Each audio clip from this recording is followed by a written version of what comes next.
सा विटामिन सबसे पहले दरियाफ्त हुआ? Vitamin C. ऐसे जानवर जिनमें रीढ़ की हड्डी नहीं होती इन्हें क्या कहते हैं? गैर फिक्रिय जानदार। नबातात की जमातबंदी किस साइंसदान ने की? Careless lens. खाने के सोडे का कीमियाई नाम बताइए।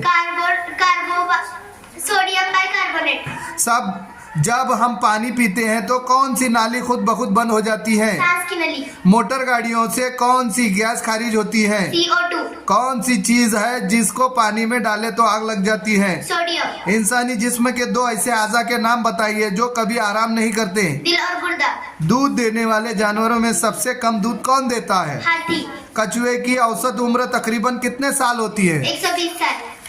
कौन से परिंदे का अंडा सबसे बड़ा होता है? शतरमुर्ग। जानवरों में सबसे कम उम्र किसकी होती है? चूंटी की। क्या आप बता सकते हैं कि सबसे बड़ा खलिया कौन सा होता है? जानदारों के अंडों की जर्दी। ठीक है। परिंदों में सबसे ज्यादा उम्र किस परिंदे की होती है? कौवे की। कौन सा ऐसा जानवर है जिसके दांत इसके पेट में होते हैं? केकड़ा। पाकिस्तान का कौमी फल कौन सा है? चमेली। Very good.